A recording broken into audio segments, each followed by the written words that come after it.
देखिए यहाँ पे अभी हम अगर हम बात करें सेंट्रल मेटल एटम और लाइगैंड्स के बारे में स्पेशली, तो जो लाइगैंड्स होते हैं सेंट्रल मेटल होता है generally D block transition metals होते हैं, they are transition metals mainly होते हैं, पर कुछ एक्सेप्शन जैसे मैग्नीशियम है ना, जैसे मैग्नीशियम एस ब्लॉक एलिमेंट है। मैग्नीशियम भी जो है ना ये बनाता है coordination compound, and magnesium coordination compound कहाँ देखते हैं आप?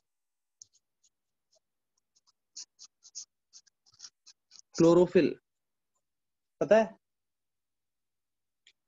बायो वाला पता होगा। What is chlorophyll? पिगमेंट है सर, पिगमेंट प्लांट में फाउंड होता है। हाँ, पिगमेंट है। किधर होता है पिगमेंट? लिव्स। लीव्स में होते हैं। हाँ, इसके वजह से ही क्या, इस पिगमेंट की वजह से फोटोसिंथेसिस। तो ये जो पिगमेंट है ये मैग्नीशियम का कोऑर्डिनेशन कंपाउंड है, मैग्नीशियम कोऑर्डिनेशन कंपाउंड है। ऐसे कोई रेयर ही ऐसे एलिमेंट्स मतलब एस ब्लॉक के पी ब्लॉक के आ जाएंगे जहाँ पे आपको जो है ना कोऑर्डिनेशन कंपाउंड देखने को मिलेंगे, जैसे एल्यूमिनियम बना लेता है कुछ कंपाउंड, बट वो बहुत कम है। मेजोरिटी 99% जो कंपाउंड्स है वो जो है डी ब्लॉक एलिमेंट्स के ही होते हैं, ट्रांजिशन मेटल्स के। और ये जो लाइगैंड्स होते हैं ना ये अलग अलग प्रकार के होते हैं, तो हम विल स्टडी लाइगैंड्स, पूरे heading ligands.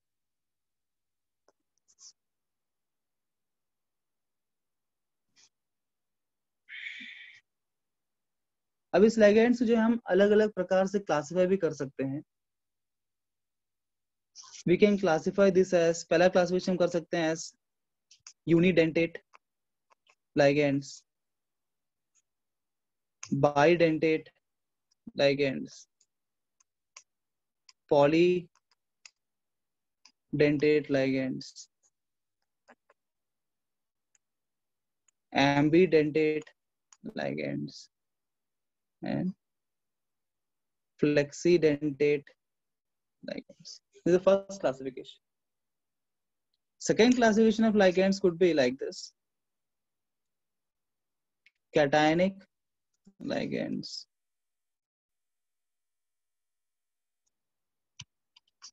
anionic ligands, and neutral ligands. ये जो है बेस्ड ऑन चार्ज है, लाइगैंड के ऊपर किस प्रकार का चार्ज अवेलेबल है वो हिसाब से क्लासिफिकेशन कर सकते हैं। जिन लाइगैंड्स के ऊपर पॉजिटिव चार्ज उनको हम बोल देंगे पॉजिटिव लाइगैंड्स, कैटायनिक लाइगैंड्स। जिन लाइगैंड्स के ऊपर नेगेटिव चार्ज को बोल देंगे एनायनिक लाइगैंड्स, और जिनके ऊपर कोई चार्ज नहीं होता उसको हम बोल देंगे neutral ligands. Based on charge इस तरह से हम क्लासिफाई कर सकते हैं। एंड और एक जो मैंने क्लास में पूछा यूनिडेंटेट बाइडेंटेट मतलब क्या, आपने देखा लाइगैंड्स जो है क्या करते हैं, they form coordinate bonds, they form coordinate bonds with whom, किससे बनाते हैं कोऑर्डिनेट बॉन्ड?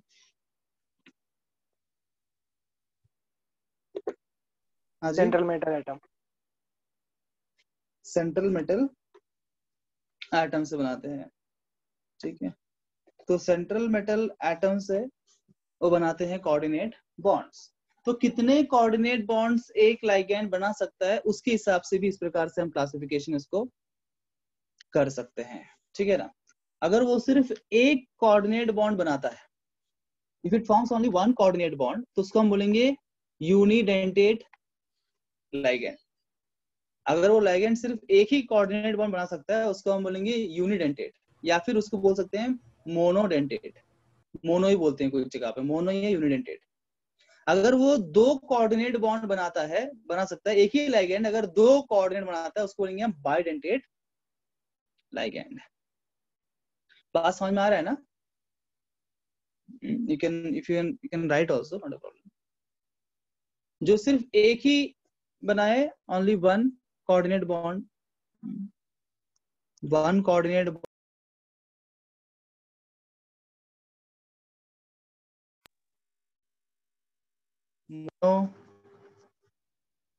monodentate ligands. इसके एग्जांपल्स जैसे कि CN-, ammonia, H2O Cl minus. ये जो सारे लाइगेंड्स थे ये सब मोनोडेंटेट लाइगेंड्स है, ये सिर्फ एक कोऑर्डिनेट बॉन्ड ही बनाते हैं, ठीक है। जो दो कोऑर्डिनेट बॉन्ड बना सकते हैं, दो कोऑर्डिनेट बना सकते हैं, उनको बोलते हैं bidentate ligands. They're capable of forming two coordinate bonds simultaneously. एक सेंट्रल मेटल एटम को वो दो कोऑर्डिनेट बॉन्ड देंगे, मतलब दो लोन पे डोनेट कर सकते हैं। They will donate two lone pairs. Examples for that is ethylene,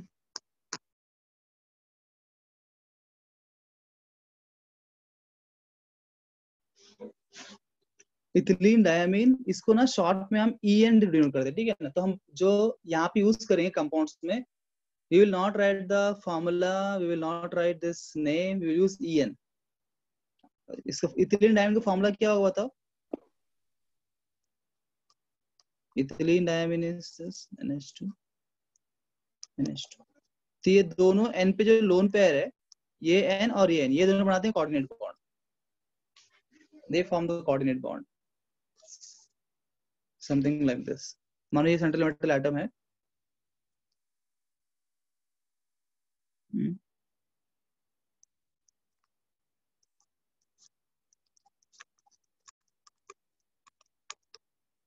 तो इनके पास जो लोन पेयर है इनके पास, इससे बनाते हैं ऐसे कोऑर्डिनेट बॉन्ड। सो एक इथिलीन डायमीन जो है दो कोऑर्डिनेट बॉन्ड उसको दे सकता है, इसे बोलते हैं bidentate ligand. This bidentate ligands तो इंपॉर्टेंट है, ध्यान में रखिए इसको। बना लिया। अगला एग्जांपल इज बाइडेंटेड के अगला एग्जांपल जो है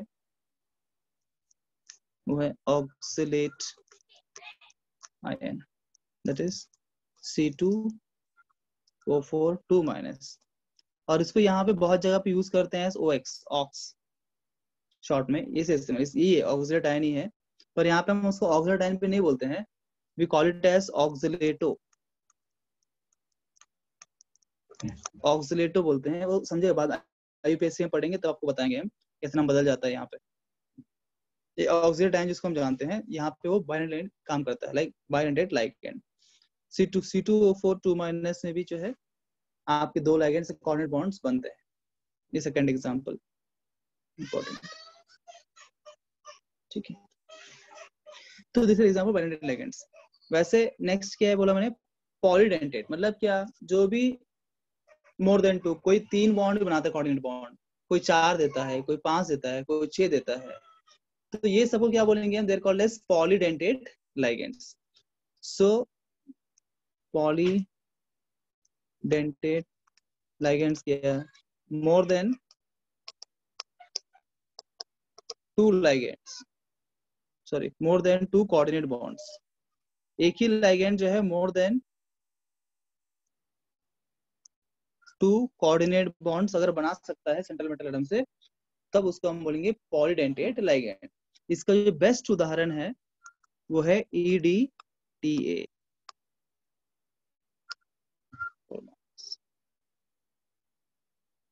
ethylene diamine tetra acetate, ethylene diamine tetra acetate.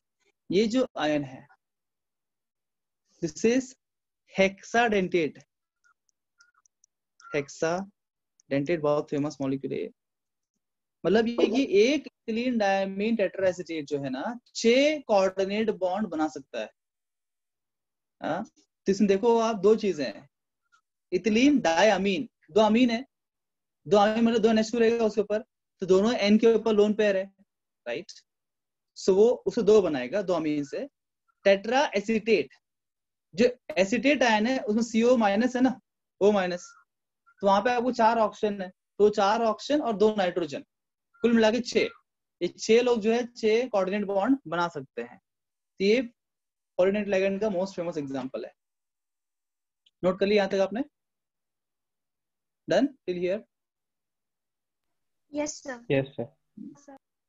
फिर मैंने क्या बोला और क्या है,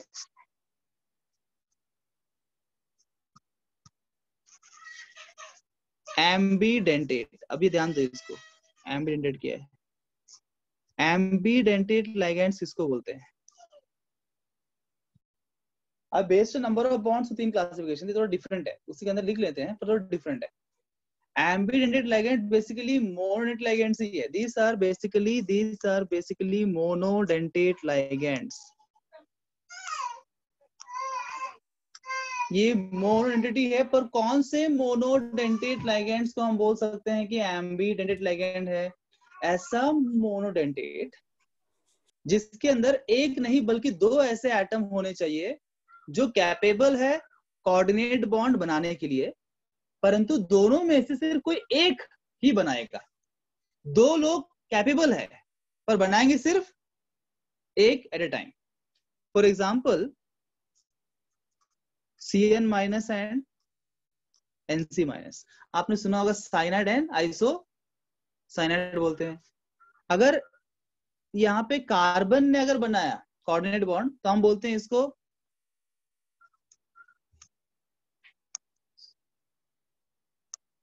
साइनिडो, वी कॉल इट एज साइनिडो। अगर नाइट्रोजन ने बनाया इसको बोलते हैं हम आइसो साइनिडो। तो यहाँ पे Cn दोनों एटम सेम ही है, परंतु कभी कार्बन बनाएगा कभी नाइट्रोजन बनाएगा, पर एक ही बनाएंगे। दोनों बना सकते हैं पर कोई एक बनाएगा। तो ऐसे लिगेंड्स को हम बोलते हैं एम्बीडेंटेट लिगेंड्स। तो उसके फिक्स पेयर्स है, वो आपको याद रखना है कौन कौन से एम्बीडेंटेट लिगेंड है। फिक्स्ड है, 3-4 ही, बहुत सारे नहीं है। जैसे ये एक है, फिर you have NO2 minus and ONO minus. This is nitrito N, this is nitrito O। यहाँ पे नाइट्रेटो N में N बनाता है कोऑर्डिनेट बॉन्ड, नाइट्रेटो O में O बनाता है coordinate bond, NO2 and ONO।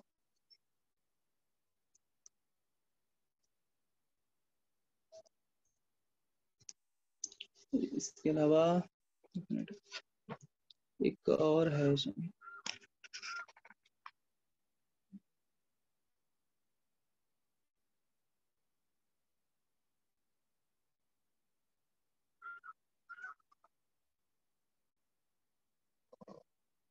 एक ही एग्जांपल दिया है, यही दो एग्जांपल दिया है पर एक हाँ ये वाला एग्जांपल SCN and NCS,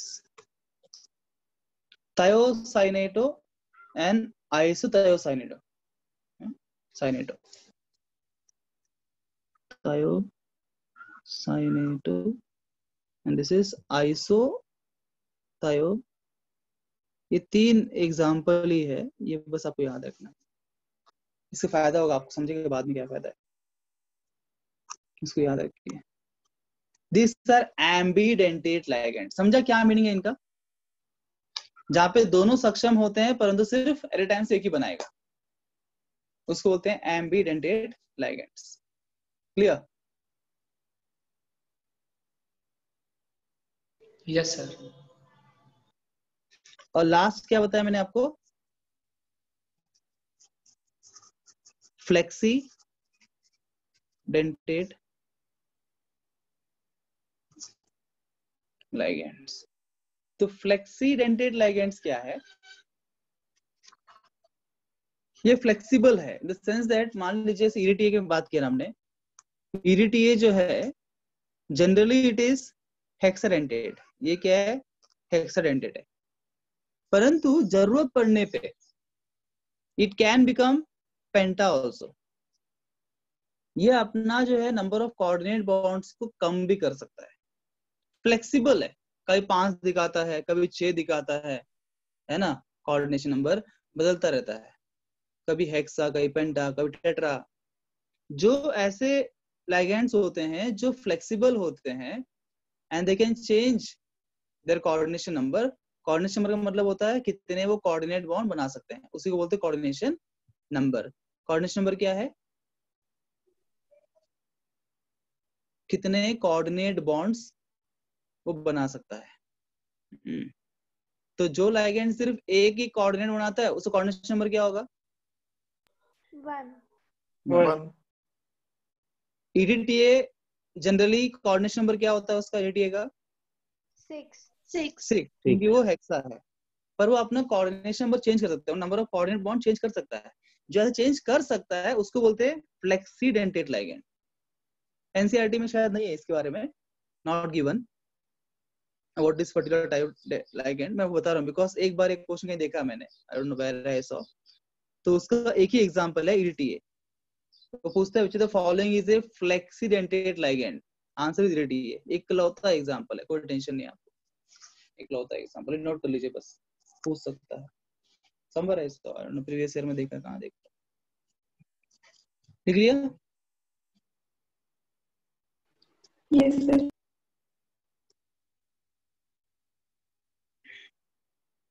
जो आपके बाइडेंटेट ट्राइडेंटेट सब है ना, by try tetra dentate ligands है ना, उनको हम चीलेटिंग लाइगेंड्स ही बोल सकते हैं। They are also called as chelating. मतलब जो लोग एक से अधिक कोऑर्डिनेट बॉन्ड्स सेंट्रल से बनाते हैं और उससे ओवरऑल कोऑर्डिनेशन नंबर जो है 4, 5 ऐसा हो जाता है, उनको हम चीलेटिंग लाइगेंड्स बोलते हैं। सिंपल है, इतना याद रखो, जो भी जो है ना एक से अधिक लाइगेंड्स बनाता है वो सबको हम चीलेटिंग लाइगेंड्स बोल सकते हैं। अगर कहीं पे वर्ड आ गया तो वहां ध्यान देना, कुछ कंफ्यूजन नहीं है, बाई ट्राई टेट्रा को ही चीलेटिंग लाइगेंड्स बोलते हैं। ये थोड़ा बेसिक नॉलेज आप याद रखिए। और इसमें मेन ये चैप्टर का मुद्दा क्या होगा, जब पढ़ाने जा रहा हूँ मैं आपको बताता हूँ, उसके लिए जो है ना सबसे पहले आपको ना लर्न करना पड़ता है। क्या लर्न करना पड़ता है? लाइगेंड्स को लर्न करना पड़ता है।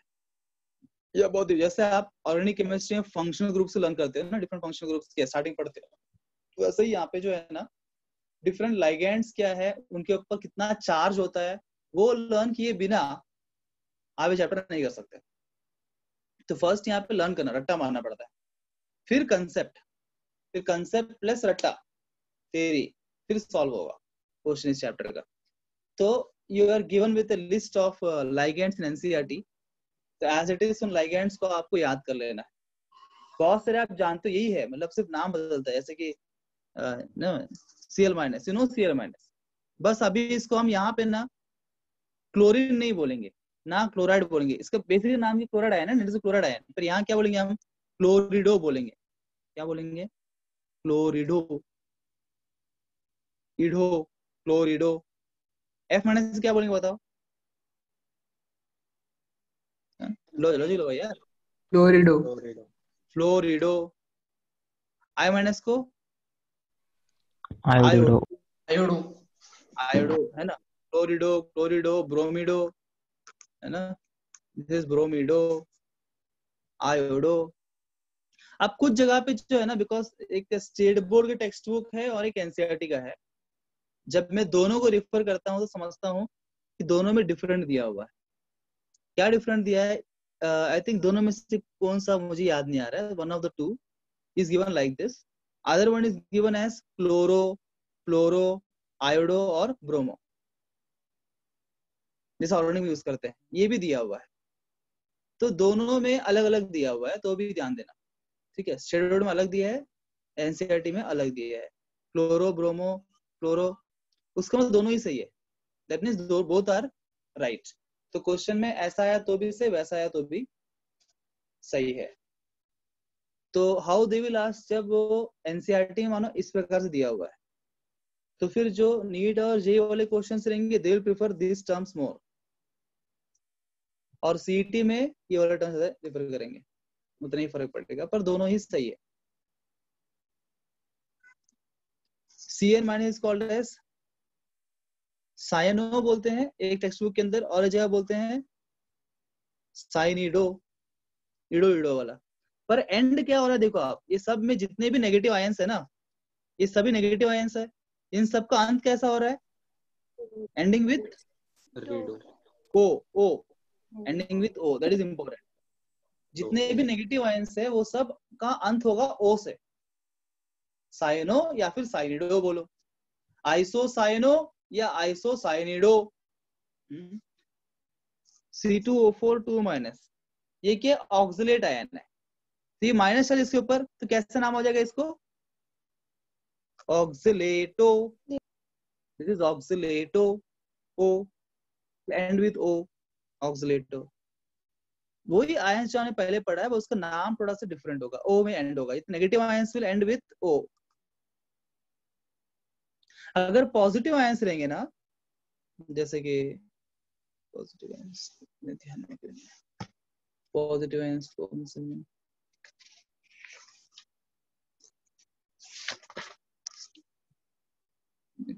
कुछ एग्जांपल यहाँ से देखिए।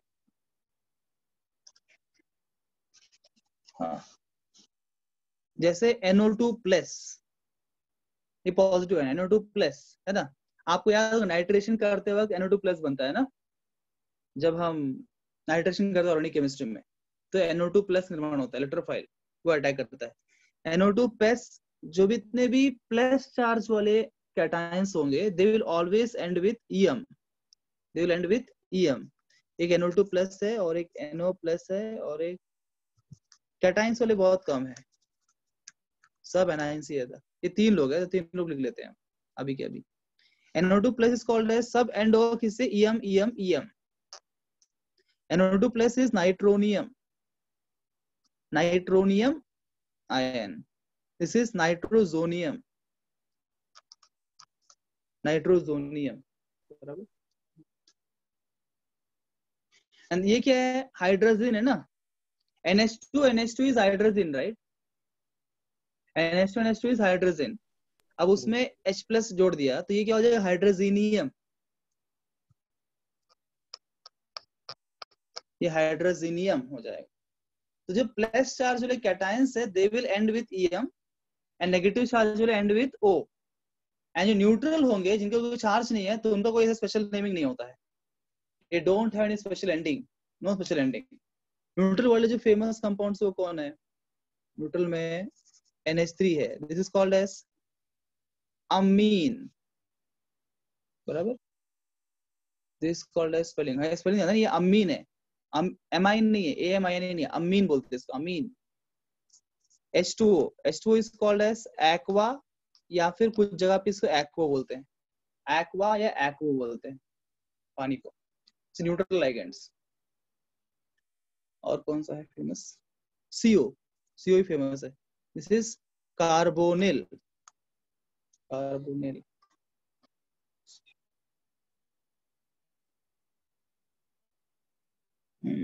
ये भी। NO is nitrosyl, and PS3 is phosphine, उसके नाम जैसा वैसे। ये कुछ फेमस है, इसमें से ना ये 3 जो है ना ज्यादा इंपॉर्टेंट है,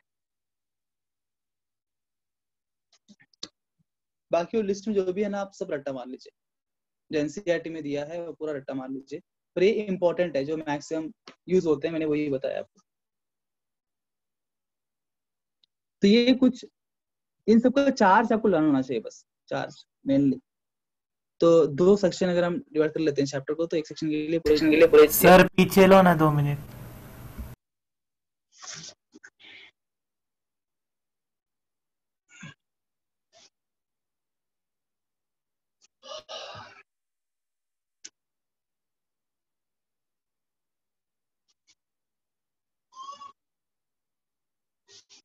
सर वो PH3 का क्या है नाम,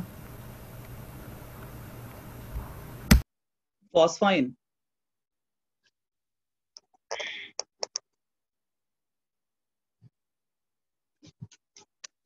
हो गया सर।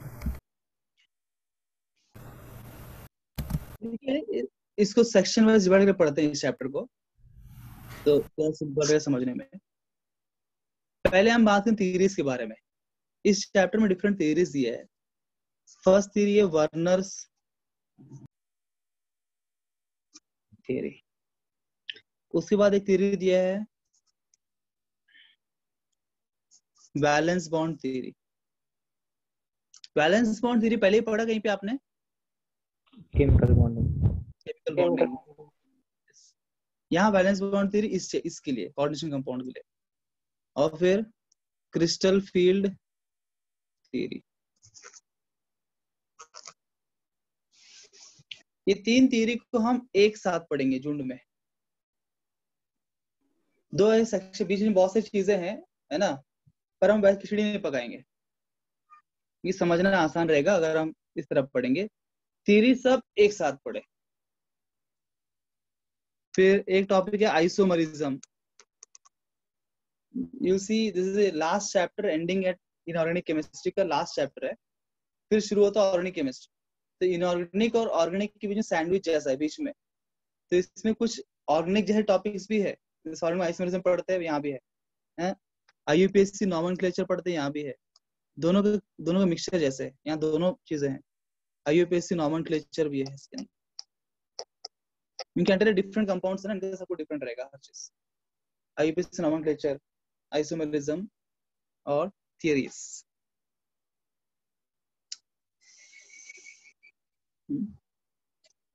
तो ये तीन सेक्शन है मेन इस चैप्टर के।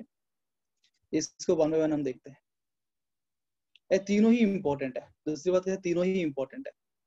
क्वेश्चन कभी यहाँ से आता है, कभी यहाँ से आता है, कभी यहाँ से आता है। ऐसा प्रेडिक्ट नहीं कर सकते कि इधर से क्वेश्चन आएगा, इधर से आएगा, वो कुछ नहीं बोल सकते। इस चैप्टर को पूरा पढ़ना पड़ेगा। कंप्लीट चैप्टर इंपॉर्टेंट है यहाँ पे। ऐसा कुछ भी हम छोड़ नहीं सकते इस चैप्टर के अंदर। It's very important chapter. तो पहले मैं थ्योरी से शुरू करता हूँ, बिकॉज वही मेजर पार्ट है, बड़ा पार्ट। बाकी तो फिफ्टी पार्ट है। और थ्योरीज में कंसेप्ट सब आएंगे। कंसेप्ट वाली बात तो मजा आता है। सबसे पहले जो है ना, वर्नर थ्योरी की बात करते हैं।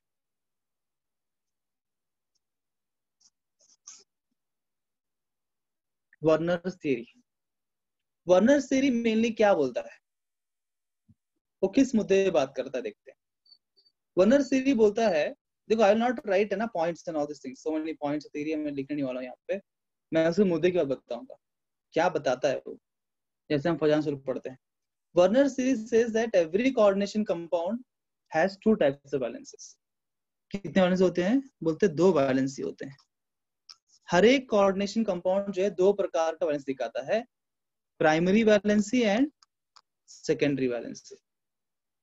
It exhibits two types of valences, primary and secondary. अब जो एक नॉर्मल जो कंपाउंड होता है, इनऑर्गेनिक कंपाउंड, वहां पे एक ही प्रकार का वैलेंसी होता है, एक ही प्रकार का वैलेंसी दिखाता है। बेसिकली वैलेंसी का मीनिंग यहाँ पे जब हम यूज करते हैं ना बहुत जगह पे इनऑर्गेनिक केमिस्ट्री में, ये वैलेंसी एग्जिबिट करना एक कंपाउंड, मतलब बेसिकली हम बात करते हैं उसके ऑक्सीडेशन नंबर के बारे में, उसके ऑक्सीडेशन नंबर के बारे में बात करते हैं। पर जब वैलेंसी बोलते हैं तब प्लस या माइनस चार्ज हम इंक्लूड नहीं करते हैं उसमें। जैसे मान लीजिए मैं बोलता हूँ फेरिक सल्फेट में आयन कौन सा वैलेंसी एग्जिबिट कर रहा है, तो आप क्या बोलेंगे? 3 है ना। तो वहां पे उसका +3 ऑक्सीडेशन स्टेट है, तो आप बोलेंगे वैलेंसी 3 है। वैलेंसी में कभी हम प्लस से माइनस ऐड नहीं करते हैं, ठीक है। तो वहां पे 3 का वैलेंसी वो दिखा रहा है। Valency is 3, oxidation number is +3 ion का वहां पे। तो जनरली एक कंपाउंड में एक एलिमेंट जो है एक ही प्रकार का वैलेंसी एग्जिबिट करता है, तो इसको बोलते हैं हम ऑक्सीडेशन स्टेट। और वो ऑक्सीडेशन स्टेट को ही हम बोलते हैं यहाँ प्राइमरी वैलेंसी। यहाँ प्राइमरी सेकेंडरी क्या समझिए, बहुत सिंपल है। यहाँ पे प्राइमरी वैलेंसी का मतलब होता है उसका ऑक्सीडेशन नंबर। उस एलिमेंट का वो जो मेटल होता है, वो मेटल का ऑक्सीडेशन नंबर ही उसका प्राइमरी वैलेंसी कहलाता है। बस टर्म्स बदल गए, टर्म्स आर डिफरेंट। यहाँ प्राइमरी वैलेंसी बोलते हैं, it is nothing but oxidation number. Secondary valency basically के secondary valency is coordination number. Secondary valency is coordination number. Just ना मैंने बोला कोऑर्डिनेशन नंबर क्या है, परंतु वो एक लिगैंड के लिए बात कर रहे थे। पर एक सेंट्रल मेटल एटम का कोऑर्डिनेशन नंबर क्या है पूछेंगे, तो वो मेटल जो है उसको कितने कोऑर्डिनेट बॉन्ड्स मिल रहे हैं टोटल, सभी लिगेंड्स मिलके उस मेटल से कितने कोऑर्डिनेट बॉन्ड्स बना रहे हैं, वो इस पर्टिकुलर कंपाउंड का कोऑर्डिनेशन नंबर होगा। करेक्ट। एक उदाहरण दूं?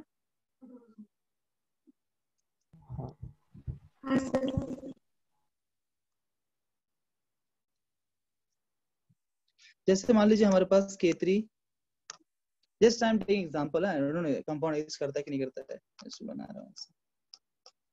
जैसे कंपाउंड है, अब यहाँ मुझे क्वेश्चन पूछता है, इस क्वेश्चन कैसे आता है वर्ग थ्योरी के ऊपर, डायरेक्टली क्वेश्चन पूछता है कि कंपाउंड का प्राइमरी या सेकेंडरी वैलेंसी क्या है।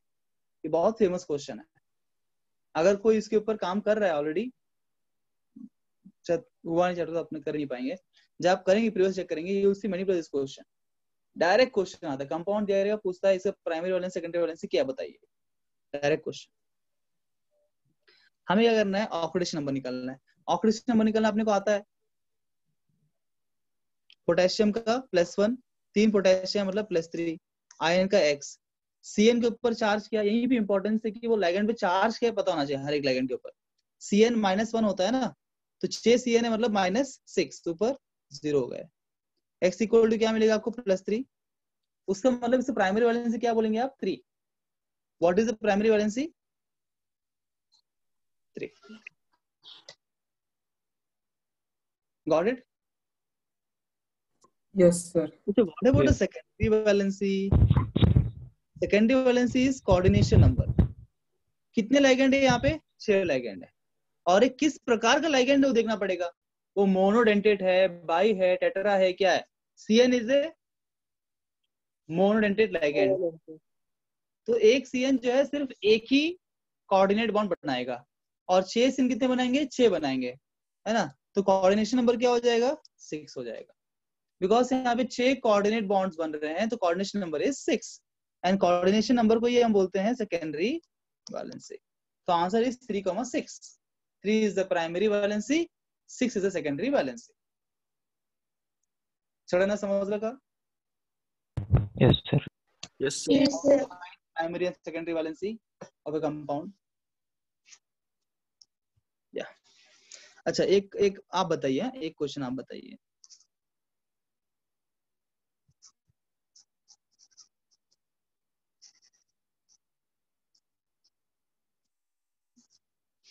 इस कंपाउंड का प्राइमरी और सेकेंडरी वैलेंसी क्या है बताइए,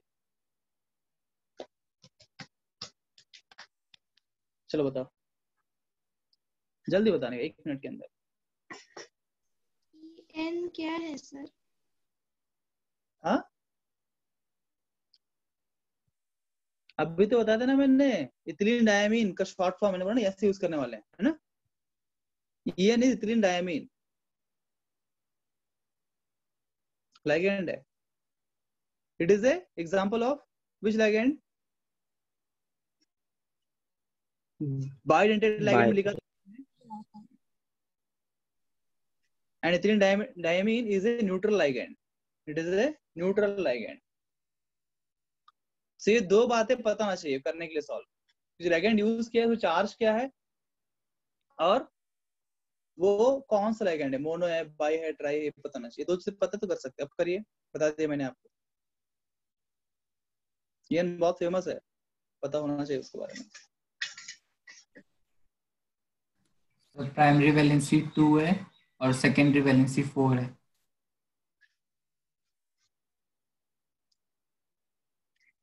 हाँ सर। Very good. +2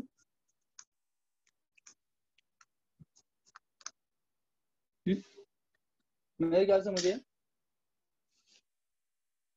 ये क्वेश्चन ऐसे नहीं बनाना चाहिए था, बिकॉज -2 आ जाएगा ना, रैंडम क्वेश्चन बनाने की गलती हो जाती है।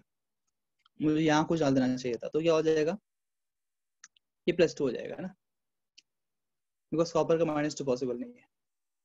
तो primary valency 2, secondary valency coordination क्या हाँ एक्स कॉपर का पकड़ा है ना? हाँ जी। इथिलीन डायमीन जो है न्यूट्रल है ना, न्यूट्रल लाइगेंड मतलब कोई चार्ज नहीं है उसके ऊपर, तो 0 लेंगे चार्ज उसका। सर तो हमेशा एटम, मेटल एटम का निकालना है ना, जो प्राइमरी वैलेंसी निकालते हो। हाँ, तो मेटल को ही X माना है, 2 Cl का -2 En का 0। ठीक है, दोनों ही मेटल का ही निकालना है। यहाँ पे हीरो मेटल ही है, सेंट्रल मेटल एटम। उस कंपाउंड का निकालना मतलब मेटल का निकालना है, सिंपल सी बात। ठीक है, प्राइमरी वैलेंसी सेकेंडरी वैलेंस दोनों ही मेटल के लिए रिलेट करता है।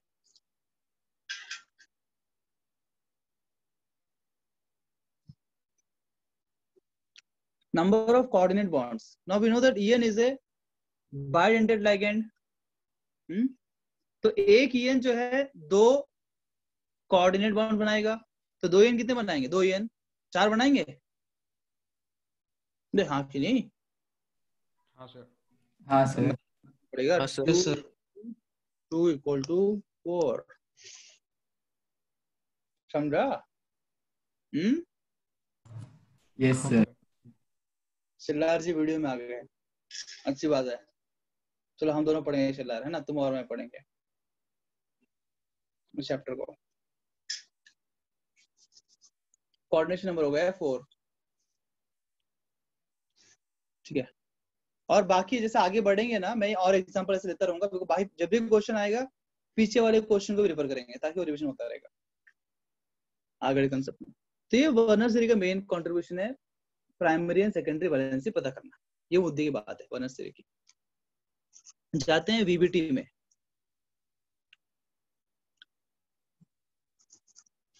Valence bond theory. Valence bond theory से हमें क्या समझेगा, इसका क्या फायदा होगा? इससे हमको समझेगा वो मॉलिक्यूल का हाइब्रिडाइजेशन क्या है, वही पर्पस है वैलेंस बॉन्ड थ्योरी का। उसका ज्योमेट्री क्या है, हाइब्रिडाइजेशन ज्योमेट्री समझ में आएगा, वो मॉलिक्यूल मैग्नेटिक बिहेवियर समझ में आएगा। पैरा मैग्नेटिक है कि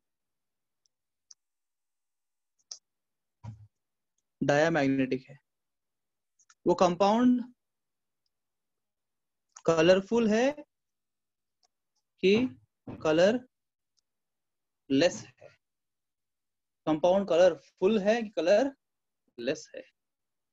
ये सारी बातें जो है वीबीटी से समझ में आता है, पर ऑफ कोर्स वीबीटी अधूरा हो जाए बिना सीएफटी के। सीएफटी के बिना वीबीटी अधूरा है।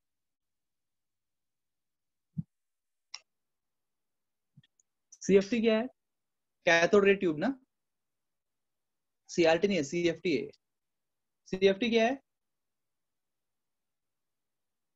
अबे वो अभी तो लिख के बताया था मैंने, crystal field theory. Crystal field theory class में होगी नहीं आप लोग? हाँ, तो क्रिस्टल फील्ड थियरी हम पढ़ेंगे। इसके बाद क्या करता है ना एग्जाम में, वो क्रिस्टल फील्ड थियरी को और वीबीटी को मिक्स कर देता है, दोनों को मिक्स करके क्वेश्चन देता है। ऐसा क्वेश्चन जहाँ पे क्रिस्टल फील्ड थ्योरी का एप्लीकेशन आपको करना पड़ेगा, तभी तो मजा आएगा ना क्वेश्चन में।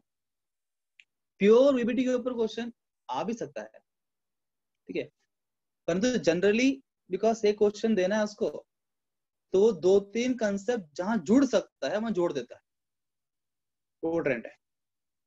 तो वीबीटी देख लेते हैं कैसे करने का वीबीटी से, फिर सीएफटी देखिए, वापस वीबीटी में क्वेश्चन देखते हैं, मिक्स वाले क्वेश्चन। बैलेंस बॉन्ड थ्योरी में ये सब चीजें हम कैसे पता करेंगे, देखते हैं। मैं एक एग्जांपल लेता हूं और उसको स्टेप बाय स्टेप समझाता हूं किस तरह से करना है, ठीक है? आप ध्यान पूर्वक देखिए। कुछ प्रॉपर एग्जांपल लेते हैं जो एग्जिस्ट करता है। कोऑर्डिनेशन कंपाउंड ये ले लेते हैं, जो पुराना एग्जांपल है K4 FeCN6, ये मतलब एग्जिस्ट करता है। अब मुझे इसका ज्योमेट्री बताना है, इसका हाइब्रिडाइजेशन बताना है, और कलरफुल है कलरलेस बताना है, पैरा है कि डाया बताना है। आप बोल देंगे देख के इसको बताओ तो फटाफट, पहले ट्राई करो। आपके हिसाब से ज्योमेट्री क्या होगा इससे, ये तुरंत बोल सकते हैं आप।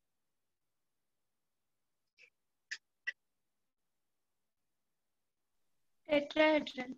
बिना वीबीटी का इस्तेमाल करे, अगर अपने पास कॉमन सेंस है तो कुछ बातें हम बोल सकते हैं। कितने लोगों के पास कॉमन सेंस है?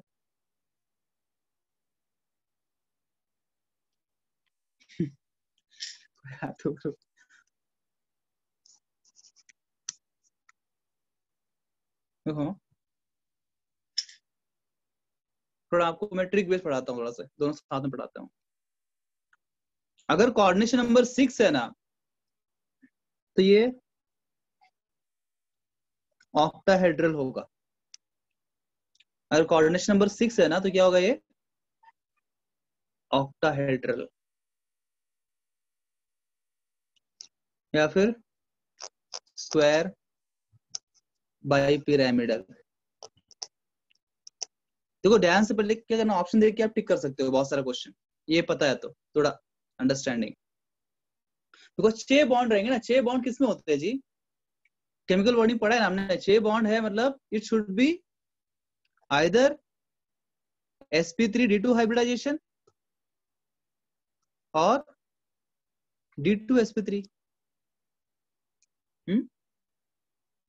Yes, sir. sp3d2 या d2sp3 होगा, और क्या हो सकता है? 6 है मतलब यही हो सकता है ना, 6 हमको यूज करना है। अगर कोऑर्डिनेशन नंबर 4 है तो वापस 2 पॉसिबिलिटी है, या तो वो टेट्राहेड्रल होगा या उसको हम बोलते हैं स्क्वायर प्लेनार। अब ये वाला स्क्वायर प्लेनार जो है ना, जो आपने केमिकल बॉन्डिंग पढ़ा वो वाला नहीं है, वैसा ही है, पर वहां पे लोन पेयर्स भी आते हैं, यहाँ पे लोन पेयर्स कंसीडर नहीं करते। अगर sp3 हाइब्रिडाइजेशन हुआ, कोऑर्डिनेशन नंबर 4 sp3 हाइब्रिडाइजेशन होगा, या दूसरा पॉसिबिलिटी कि dsp2 होगा। ये 2 हाइब्रिडाइजेशन पॉसिबल है कोऑर्डिनेशन नंबर 4 के लिए। sp3 है टेट्राहेड्रल होगा, dsp2 है तो स्क्वायर प्लेनार होगा। ठीक है, तो अगर मान लीजिए ऑप्शन में अलग अलग 3 ऑप्शन दिया है और एक ही ऑप्शन ऑक्टाहेड्रल दिया है, ये नहीं दिया है, दोनों साथ में नहीं आया है, ये दोनों में से एक ही आ रहा है, तो कंफ्यूजन है टिक कर देने का। बहुत बार ऐसे ही होता है, तो सिर्फ कोऑर्डिनेशन नंबर देख के हम टिक कर सकते हैं ये की है। ऐसे हाइब्रिडाइजेशन पूछता है तो क्लियर है भाई, 6 मतलब 6 ऑर्बिटल्स रहेंगे उसके अंदर, दोनों है ना ऑप्शन में, तभी हमें सॉल्व करना पड़ेगा। या तो ये दोनों ऑप्शन में दिए हैं, या तो फिर ऑप्शन में नन ऑफ दिस दिया है। Only in such case we need to solve the problem. Otherwise, it is crystal clear. Are you clear with what I am saying? Yes, sir. Yes, sir. So let us solve it and see now. कैसे करें? What to do step by step? K4, Fp, CN6. सबसे पहले ना यहाँ पे ion का हम क्या निकालेंगे? ऑक्सीडेशन स्टेट निकालेंगे। Step 1 is find the oxidation of ion. निकालो ऑक्सीडेशन स्टेट। पोटेशियम 4 पोटेशियम कितना आएगा? x इक्वल टू प्लस, मतलब आयन जो है यहाँ पे किस स्टेट में है जी? Ion is in Fe2 plus state. ये समझ में आ गया आप? अगर ये Fe है तो इसका एटॉमिक नंबर कितना है? 26 है। इसका इलेक्ट्रॉनिक कॉन्फ़िगरेशन क्या है? 4s2 3d6 बराबर। आता है आपको इलेक्ट्रॉनिक कॉन्फ़िगरेशन। अब यहाँ पे इस मॉलिक्यूल में ये Fe2 प्लस है। अगर ये Fe2 प्लस है तो कॉन्फ़िगरेशन क्या होगा? 4s0 3d6 होगा। यहाँ तक किसी को कोई दिक्कत है बताओ? No, sir. Yes, sir. तब ये Fe2 प्लस स्टेट में है, तो इससे कॉन्फ़िगरेशन है 4s0 3d6 3d 1 2 3 4। ये है 4s, ये बना लेते हैं। फिर आप डायग्राम बनाओ इसका, अब हमको हाइब्रिडेशन मालूम चलेगा। डी में 6 इलेक्ट्रॉन्स है, कैसे भरेंगे? 1 2 3 4 5 6। एस में कुछ भी नहीं है और पी में 3 है। अच्छा, अब इतना होने के बाद अब देखो कितने लाइगेंड है उसके पास। कितने लाइगेंड है? कितने लाइगेंड है? 6 लाइगेंड है। हर एक लाइगेंड जो है उसको कितना लोन पेयर दे रहा है? 1. एक मतलब कुल मिला कितने लोन पेयर्स मिलेंगे उसको? 6 हाँ 6 लोन पेयर। 6 है ना, you will get 6 lone pairs. तो अभी 6 लोन पेयर्स के लिए कितने एम्प्टी ऑर्बिटल्स चाहिए? 6 6 चाहिए। तो देखते हैं कि ये क्या ये डी में पॉसिबल है क्या एम्प्टी ऑर्बिटल्स? अगर हमने ये इलेक्ट्रॉन्स को पेयर अप कर दिया, क्या 2 डी ऑर्बिटल्स खाली हो सकते हैं? हाँ सर। क्या आप यहाँ पे अवेलेबल कर सकते हो 2 डी? तो कर देते हैं। इनके 6 इलेक्ट्रॉन्स जो है पेयरिंग अप करके हम 2 डी ऑर्बिटल्स अवेलेबल कर देते हैं। तब क्या हुआ, हमको चाहिए 6 ऑर्बिटल्स चाहिए था, तो ये 2 मिल गए यहां से, 1 मिल गया यहां से और 3 मिल गया यहां से। तो D2sp3, इसी को हाइब्रिडाइजेशन बोलते हैं, इसी को हम हाइब्रिडाइजेशन बोलते हैं। तो मिल गया हाइब्रिडाइजेशन आपको। तो उसका मतलब कि कॉम्प्लेक्स कंपाउंड में, कोऑर्डिनेशन कंपाउंड में आयरन स्टेट में है। अब बताओ, ये वाला स्टेट इंपॉर्टेंट हमारे लिए, लास्ट जो फाइनल कंक्लूजन वाला स्टेट है। अब हाइब्रिडाइजेशन आ गया D2sp3। तो बताइए, अब बहुत बार जो है ना स्क्वायर, बाइपिरामिडल और ऑक्टाहेड्रल दोनों सेम ही बोलते हैं लोग, है ना, दोनों को सेम मान लेते हैं, तो ऑक्टाहेड्रल बोल देते हैं। या प्रिसाइसली बोलेंगे तो ये क्या है, बेसिकली स्क्वायर बाइपिरामिडल D2sp3। बताओ ये पैरामैग्नेटिक है कि डायमैग्नेटिक है? आपको इसमें या पैरेलल में देखना नहीं इलेक्ट्रॉन से, जो फाइनल कंक्लूजन जो कॉन्फ़िगरेशन है यहाँ देखना है। यहाँ पे कोई भी अनपेड इलेक्ट्रॉन है क्या इसके अंदर? No sir. नहीं है, सब भरा हुआ, ये तीनों भरा हुआ, ये भी सब भरे रहेंगे, सबके सब इलेक्ट्रॉन्स डबल डबल। तो दिस इज डायमैग्नेटिक। ये जो कंपाउंड एक ऐसा है डायमैग्नेटिक। बताइए कलरफुल है कलरलेस होगा? कलरलेस। कलरलेस इसमें अनपेड इलेक्ट्रॉन नहीं है, there is no unpaired electron. Unpaired electron होता तो हम बोलते हैं पैरामैग्नेटिक है और कलरफुल है। आप क्या सबको समझ में आ गया है ये बात, example? Yes sir. Yes, sir. अभी इसमें लिटिगेशंस क्या है, इसमें कॉम्प्लिकेशन कैसे क्रिएट करेगा एग्जाम के अंदर, है ना, किस प्रकार से ट्विस्ट देगा कि आपका आंसर ऐसा आएगा पर आंसर कुछ और होगा। आपको लगेगा कि आंसर सही है, आप टिक कर देंगे, पर अगर देखेंगे कि आंसर वैसा नहीं है, कुछ और है। ऐसे क्वेश्चंस ही एग्जाम में आएंगे। तो वैसे क्वेश्चंस को हम कैसे हैंडल करें, जानने के लिए आप सर संदीपन आते एकेडमी, रहिए संदीपन कल एकेडमी। मैं आपको एक्स्ट्रा क्लास लूंगा एक और संडे, कल सर- लास्ट एक्स्ट्रा क्लास होगा, उसके बाद मंडे से जो है हम रेगुलर क्लास में ही करेंगे। सर हाँ बोलो। पीछे लो ना।